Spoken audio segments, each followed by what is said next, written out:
Welcome to Linda's Corner. My name is Linda Bjork, and today we're going to be talking about learning how to trust again. I'm delighted to welcome Dr. Debi Silber. Dr. Debi is a holistic psychologist, personal development expert, best-selling author, TEDx speaker, and the founder of the Post-Betrayal Transformation Institute. She's been on Fox, CBS, and The Dr. Oz Show. You can learn more about Dr. Debi and what she offers at her website, thepbtinstitute.com, and I'll include a link in the description. Welcome, Debi. I'm so glad that you could join with me today.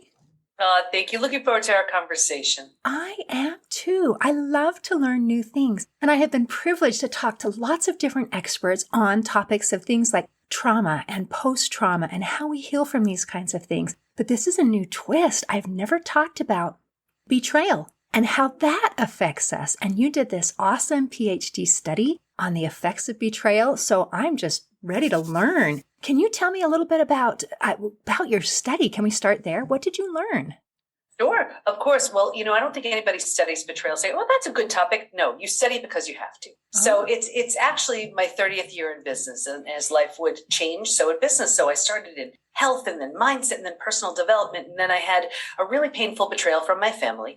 Thought I did everything I needed to do to heal. And then it happened a few years later. This time it was my husband. Anybody who's been through it, you're shocked, you're blindsided, you're devastated. Life as you've known it is no longer. So I looked at the two experiences thinking, well, what's similar to these two? Of course, me, what else? And I realized, boundaries were always getting crossed. I never took my needs seriously. And I'm a big believer in, if nothing changes, nothing changes.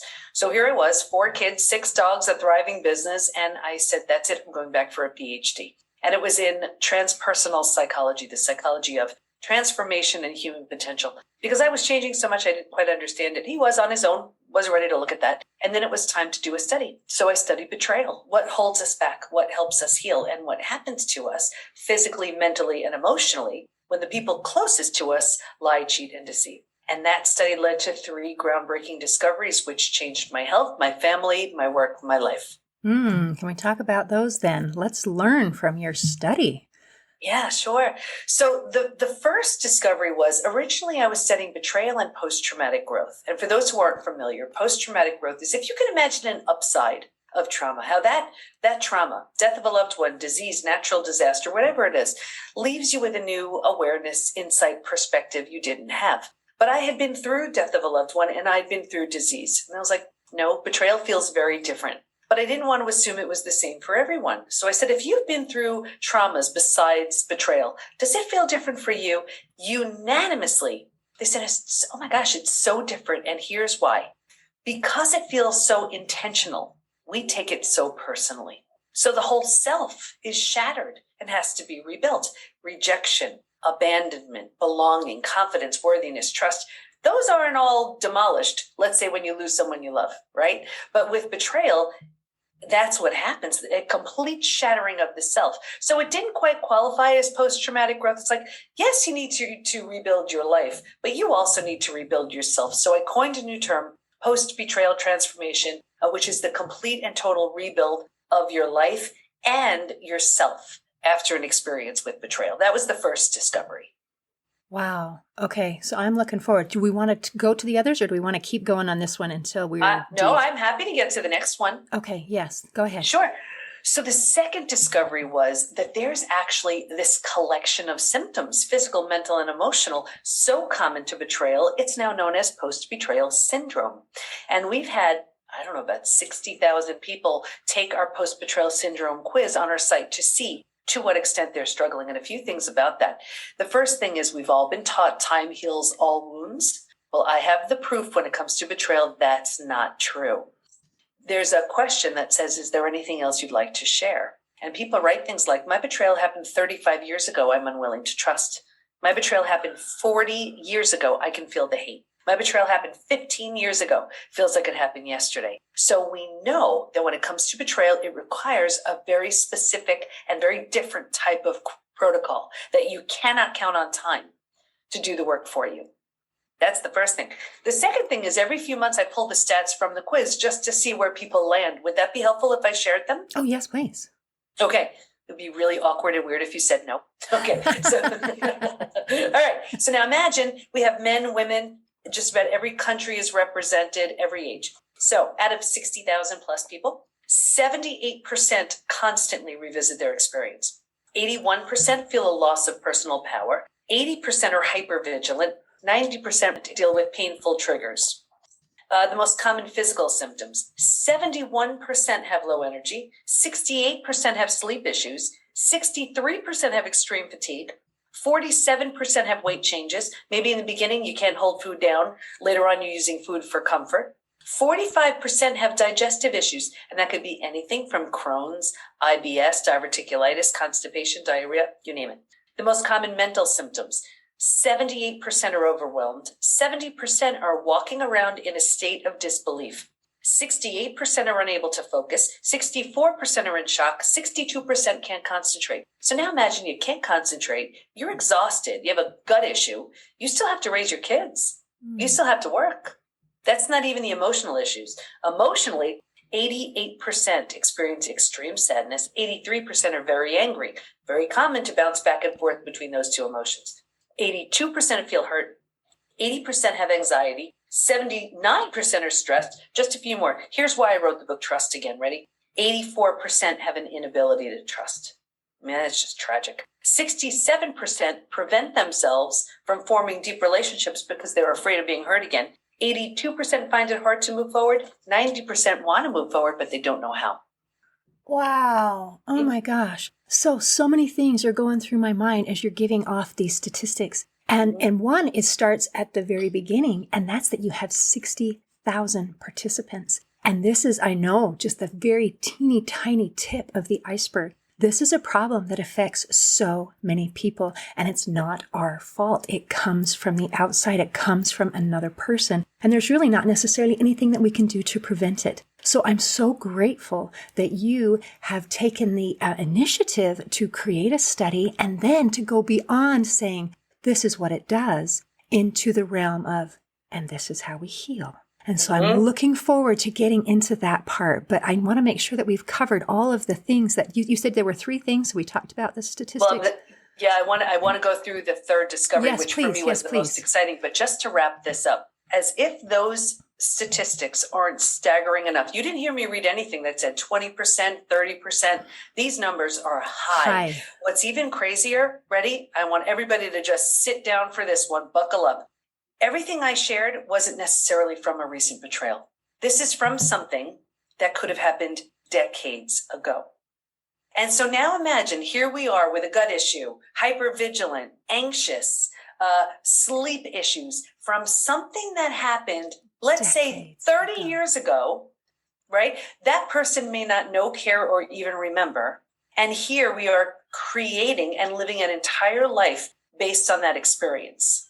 That's not fair to us. No. The good news is we can heal from all of it, which brings me to the third discovery.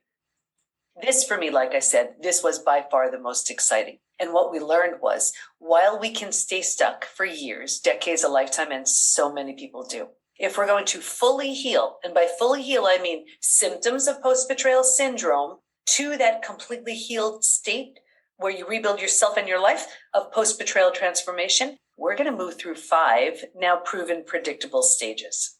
And what's even more exciting about that is we know what happens physically, mentally, and emotionally at every one of those stages, and we know what it takes to move from one stage to the next. Healing is entirely predictable. Really? So we're and not I'm happy talking to about... share the 5 stages if you'd like yes, to. Yes, please. So when we talk about the 5 stages of grief, they're kind of working their way through into healing. Is this a similar kind of thing? Or is this time's not going to fix it, but if we take this steps, then this is going to happen? Almost like rungs on a ladder. Is that kind of what we're doing? The stages do not skip order. You don't leave out a stage. Grief is a really important piece of it, but you will move through these 5 stages. 100%. Fascinating. And okay, so and it's all mapped out in Trust Again. It's what our coaches are all certified in. It's what we teach within the PBT Institute. Here's a sort of, boiled down version right here. Stage 1 is like a setup stage. And if you can imagine 4 legs of a table, the 4 legs being physical, mental, emotional, and spiritual. What I saw with everybody, me too, was a real heavy lean on the physical and the mental, thinking and doing, and kind of neglecting the emotional and the spiritual, feeling and being. So imagine a table with only 2 legs, easy for that table to topple over. Well, that's us. Stage 2, by far the scariest of all of the stages. Shock, trauma, D-Day, Discovery Day. And it's the breakdown of the body, the mind, and the worldview. Right here, you've ignited your stress response. You're now headed for every single stress-related symptom, illness, condition, disease. Your mind is in a complete state of chaos and overwhelm. You cannot wrap your mind around the information you just learned. This makes no sense. And your worldview has just been shattered. Your worldview is your mental model. These are the rules that prevent chaos, that govern us. Don't go there, trust this person. This is how life works. And in one earth-shattering moment, or a series of moments, every rule you've held to be real and true is no longer. The bottom is bottomed out on you, and a new bottom hasn't been formed yet. So it's terrifying. But think about it. If the bottom were to bottom out on you, what would you do? You'd grab hold of anything you could to stay safe and stay alive. And that's stage 3. Survival instincts emerge. It's the most practical out of all of the stages. If you can't help me, get out of my way. How do I survive this experience? Where do I go? Who can I trust? How do I feed my kids? Here's the trap, though. By far, hands down, stage 3 is the one that most people get stuck in for life. And here's why. Once you've figured out how to survive your experience, because it feels so much better than the shock and trauma of where you just came from, you think it's good. You're like, okay, all right, we got this. And because we don't know there's anywhere else to go, we don't know there's stage 4 or stage 5, transformation doesn't even begin until stage 4. But because we don't know there's anywhere else to go, we start planting roots here. We're not supposed to, but we don't know that. So we plant roots here and 4 things happen. The first thing is you start getting all these small self benefits. You get your story. You get to be right. You get someone to blame. You get a target for your anger. You get sympathy from everyone you tell your story to. You don't have to do the hard work of learning to trust again. Can I trust you? Should I trust you? Forget it. It's easier not to trust anybody. So you plant deeper roots, right? You're not supposed to stay here, but you don't know that. Now, because you're here longer than you should be, now the mind starts kicking in and doing things like, well, maybe you're not all that great. Maybe it's your fault. Maybe this, maybe that. So you plant deeper roots. Now, you don't know that you're supposed to be anywhere else, right? Now, because these are the thoughts you're thinking, this is the energy you're putting out. Well, like energy attracts like energy. So now you're calling situations and circumstances and relationships towards you to confirm, yep, this is exactly where you belong. Gets worse, but I'll get you out of here. Because it feels so bad, but we don't know there's anywhere else to go. Right here, we resign ourselves. We're like, this stinks, but I need to find a way to just get through the day. So right here is where we start using food, drugs, alcohol, work, TV, keeping busy, reckless behavior, anything to numb, avoid, and distract ourselves from this painful place. But think about it. We do that for a day, a week, a month. Now it's a habit. A year, 10 years, 20 years. Linda, I can see someone 20 years out and say, that emotional eating you're doing, that drinking you're doing, that numbing in front of the TV, do you think that has anything to do with your betrayal? And they would look at me like I'm crazy. They say, it happened 20 years ago. All they did was put themselves in stage 3 and stay there. Does that make sense? Absolutely. Yeah. And so while trust again, it maps out the 5 stages, what I found was everyone was getting stuck in stage 3. So From Hardened to Healed, my most recent book, is just for stage 3. It's like you've been through the worst of it already. You owe it to yourself to move through the stages. And it made me crazy to think that everybody was landing and staying in stage 3. So, that's just a sort of a holding space, but by no means do you stay there. Do you want me to finish stages 4 and 5? Yes. I was going to say, I can't leave everybody in stage 3. No, Okay. don't leave us here. Yeah. So if you're willing to let go of your story, grieve, mourn the loss, bunch of things you need to do, you move to stage 4. Stage 4 is finding and adjusting to a new normal. So here's where you acknowledge, I can't undo my experience, but I control what I do with it. Right there in that decision, you start turning down the stress response. You're not healing just yet. but at least you stop the massive damage you've been creating in stages 2 and stage 3. What's also interesting is I always use this example of if you were to move. Like, let's say you were to move to a new house, office, condo, apartment, whatever. All your stuff isn't there. It's not quite cozy yet, but it's going to be okay. That feeling is like the feeling of stage 4. You don't really know where you're headed, but it's going to be okay. But think about it. If you were to move, you don't take everything with you. You don't take the things that don't represent who you want to be in this new space. And what I found was if your friends weren't there for you, right here, you've outgrown them and you don't take them with you. And people say to me all the time, what the heck? I've had these friends 10, 20, 30 years. Is it me? Yes, it is. You're undergoing a transformation. And if they don't rise, they don't come. You're very particular with who you spend your time with right here. Anyway, when you're making stage 4 mentally cozy and home, you move into the 5th most beautiful stage. And this is healing, rebirth, and a new worldview. The body starts to heal. Self-love, self-care, eating well, exercise. You didn't have the bandwidth for that earlier. You were surviving. Now you do. Your mind is healing. You're making new rules. You're making new boundaries based on the road you just traveled. And you have a new worldview based on everything you see so clearly now. And the 4 legs of the table, in the beginning, it was just all about the physical and the mental. By this point, we're solidly grounded because we're focused on the emotional and the spiritual too. Those are the 5 stages. Wow. Oh, I'm cheering. That was amazing. What an incredible tool. It's so helpful to be able to understand. I'm sure that 60,000 people who've responded, plus all the other people who weren't part of that study, are saying, oh my gosh, she gets me. And is this why? And as you start to realize, oh, that's why I do what I do, is so helpful. 1, you're not alone. And 2, there is hope for healing. There is a way to get through this and to change. I loved when you were talking about stage 3, where people get stuck, that part of it is that there's a benefit to staying in stage 3. And that's so important to recognize because people, you say, well, do you want to change? Do you want to heal? They're like, well, yeah, I do. But then I don't want to change more than I want to stay the same until we are convinced in our mind that there's something better, that we're ready to take that step.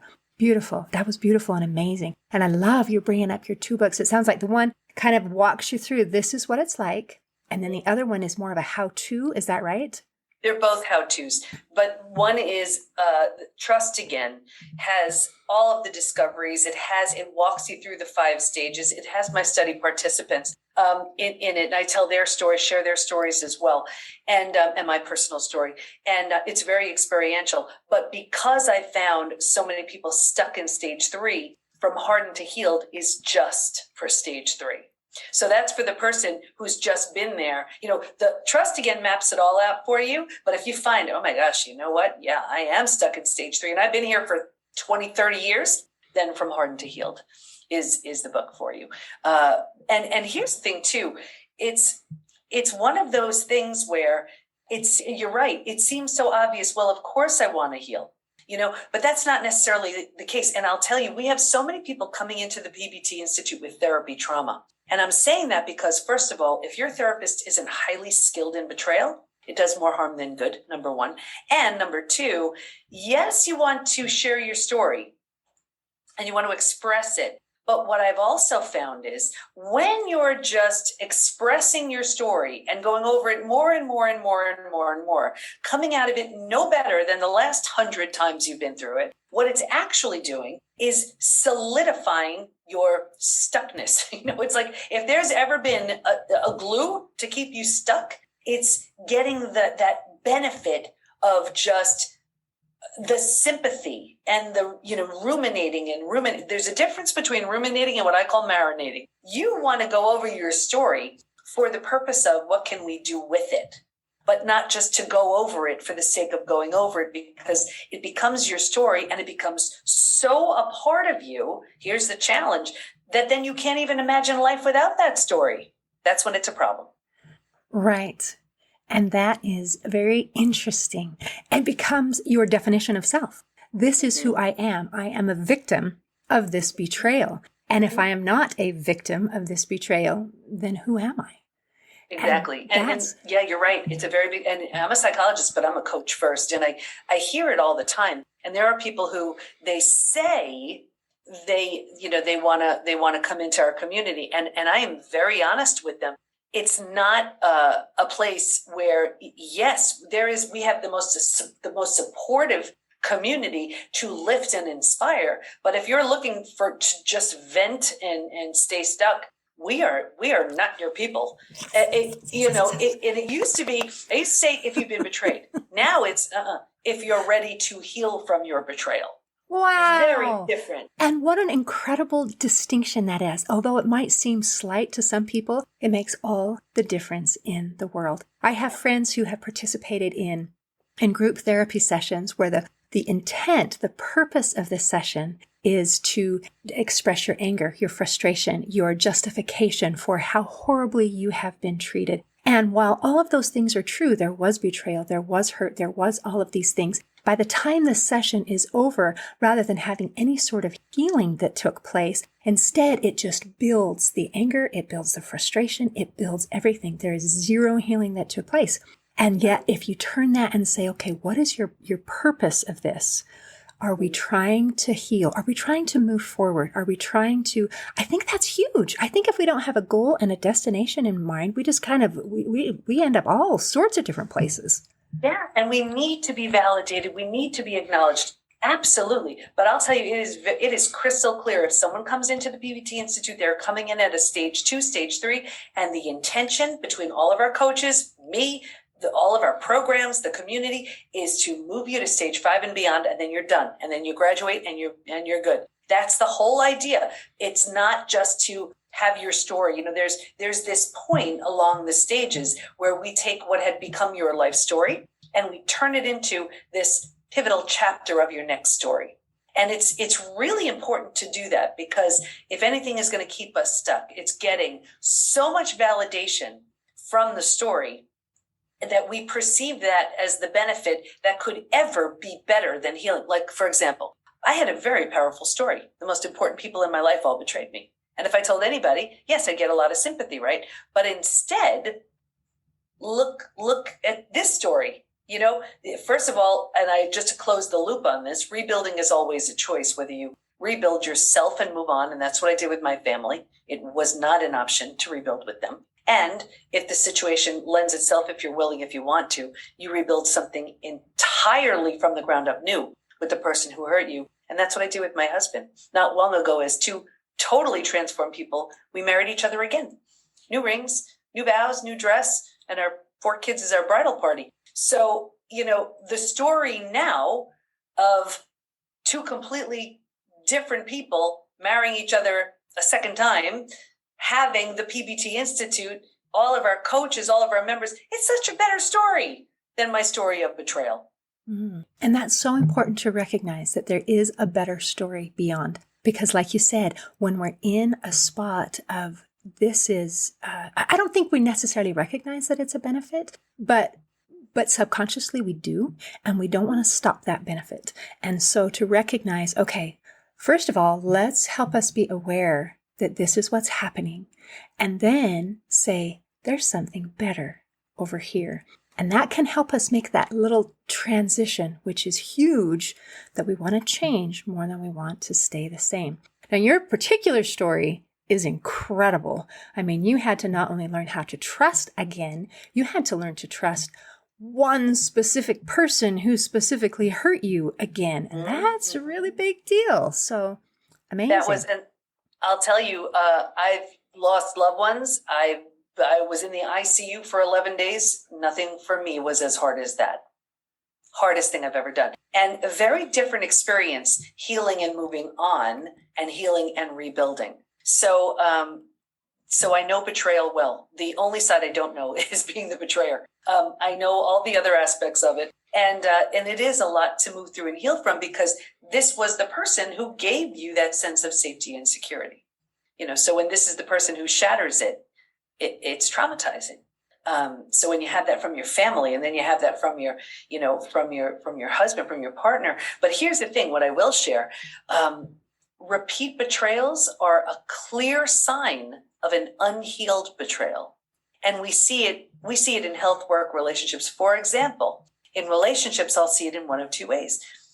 where the person goes from partner to partner to partner, friend to friend to friend, boss to boss to boss, and the faces change, but it's the same experience. And they say, is it me? Yes, it is. Not in that it's your fault, in that it's your opportunity. There is a profound lesson waiting to be learned. And until and unless you do, you will have opportunities in the form of people to teach you. So in my instance, right here, it was my family. Then a couple of years later, it was my husband. And when I said, that's it, got him out of the house, that was the deal breaker. Got him out of the house. And I'm like, okay, I'm going back for this PhD. Now, for me, I had never done anything for myself. It was always about everyone else and the kids and work and never. So for me to take such a bold stance, I didn't know how I was going to pay for it. I didn't know how I was going to do it. But because it was so dramatic for me, it changed the entire course of my life. That's what people are so afraid of, I see. They're so afraid of that death and destruction of the old. That's the only way you birth the new, whether it's that new you or that new collective you. Wow. So many things to think about. That is epic. So, would you mind giving us just a couple of tips on how to trust again? Are there some things that I can do to be able to help me to take that first step of not just assuming everybody is going to screw me over? Yeah, absolutely. And trust is so foundational. So it's a lot to rebuild. People ask me all the time, can trust be repaired? I say no. Can it be rebuilt? Yeah, but it's going to take a lot. I look at trust like a brick wall. Every opportunity someone has to show that they're trustworthy represents one brick in that brick wall. The only way I know of a brick wall being built is brick by brick by brick. It takes a long time. So now imagine the very person who built the brick wall shatters the whole thing. Now, you can look at the rubble of bricks and say, I don't have the least bit of interest in watching that thing get rebuilt. Totally fine. You walk away. However, if you're willing, and willingness would be the role of the betrayed, of the person whose trust has been shattered. If you're willing to watch that brick wall be rebuilt, the other person has to be a really good bricklayer.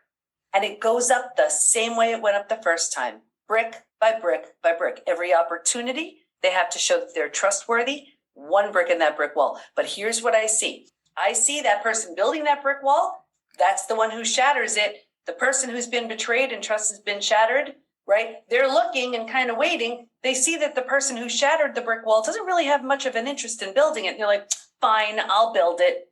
No, it doesn't work. You see, that's why they never feel safe with that person. That's why they don't feel comfortable, because that person isn't doing anything to repair what they've done. Does that make sense?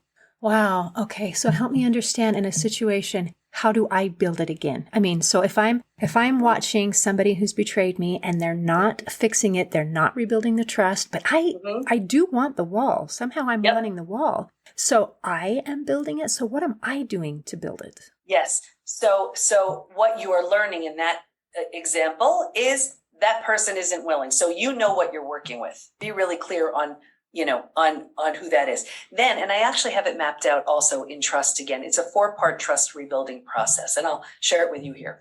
Because trust is so foundational, it needs to be rebuilt from the foundation up. And because trust is, think about it, the person you trusted the most proved untrustworthy. So you don't trust them, and then you don't trust yourself. You're like, well, I'm a bright person. How did I not see? How did I not know? So if you can't trust the person you trusted the most, you don't trust yourself. Well, then how in the world can you trust anything and anyone? So it has that big of a ripple effect. So that's why you have to rebuild from the very foundation. People don't bother with the first 3 steps. You'll see it as I explain. The first step is building the very foundation again. And to do that, you pick the most obvious thing in the world to you that is a sure thing. I'm talking like, will the sun rise? I can't even trust that. Okay, well, you go out every morning. Is it there? Oh, sure enough, it is. Then you go through your day. Can I trust it? Not sure? Check again. Until you can trust in the sun rising or whatever it is for you that is so obvious, you keep checking until you do, because that's going to be the new foundation upon which you stand. Once you have that, you go to the next level. The next level is learning to trust your gut and your wise inner guide. We override it. We get that gut feeling and we talk ourselves out of it. So we have to learn to trust in that feeling. Well, how do you do that? You get choose something that represents truth and trust for you. Your dog wagging his or her tail, two babies giggling, whatever it is, right? What does that feel like in your body? What's the texture? What's the color? What's the expression? It's very different for everybody. So what does that feel like for you? Lock it in. Trust it. Now bring up that picture of D-Day, Discovery Day, of when someone was lying to you. What did it feel like? Was there a color? Was there a texture? Did you feel closed, tight, constricted? Get a felt sense for what that felt like. Once you have that, lock it in, right? And now, as you go about your day, you're checking in. Which does this experience, when I'm talking to this person, feel closer to? The two babies giggling? The person lying? Which does it feel closer to? And what you're doing is you're strengthening your intuition, learning to trust in your gut again. And you sort of feel like you have this invisible protection, like these invisible bodyguards. Once you trust that, and you're looking for congruency. By congruency, I mean the words, the mannerisms, the actions all match up, right? You ever see somebody where like they're smiling, but their eyes aren't smiling? It's like weird, trust it. Or, something's off, trust it. And you need to strengthen that. Once that's strengthened, you move to level 3. Level 3 is learning to trust in you, because self-trust is shattered as well. So to do that, you choose little tasks and then you do them.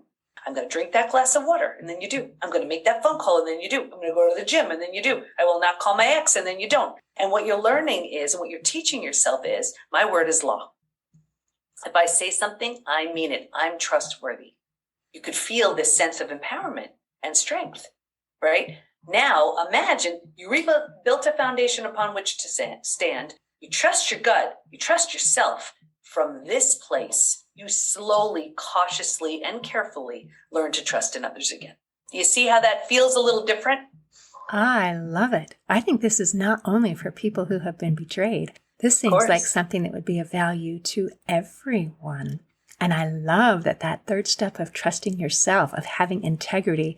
If I say something, I am going to do it, because that is the biggest thing of any type of change, of any type of healing, of any type of growth, is to be able to make your own word be your law that you follow. Wow, I love it. This is amazing. Dr. Debi, I love it. Thank you for what you have done, what you have studied and created. I can just see this is beneficial to so many people. Thank you. Wow. Do you have anything else you want to make sure that we cover before we close today? I would just say, do not stay stuck. You can heal from all of it. I'm living proof. So are our coaches. So are our members within the PBT Institute. The research has been done. Staying stuck is a choice. I know how painful it is, but I know how great it feels to move through the stages and become this version of yourself that never would have had the opportunity to show up had the experience not happened. Wow. Staying stuck is a choice. Words of wisdom. Well, thank you for visiting with me today. Thank you. And if anybody wants to see what stage they're at, they could just take the Healed or Hardened quiz or the Post-Betrayal Syndrome quiz at thepbtinstitute.com. Excellent. In closing, I'd like to share a quote by Horatio Jones. He said, instead of saying, I'm damaged, I'm broken, I have trust issues, say, I'm healing. I'm rediscovering myself. I'm starting over. Today, I invite you to take steps to heal and learn how to trust again. See you next time on Linda's Corner. Thanks for listening. If you enjoyed this episode of Linda's Corner, please share and subscribe to help us reach new listeners. I also invite you to check out my nonprofit, Hope for Healing, at the website hopeforhealingfoundation.org for free ebooks, free audiobooks, and other free resources to help increase happiness, build confidence and self-esteem, strengthen relationships, manage stress, and calm feelings of depression and anxiety. I also invite you to grab a copy of one of my books, like Crushed, A Journey Through Depression, or Amazon bestseller, You Got This, an action plan to calm fear, anxiety, worry, and stress. See you next time on Linda's Corner.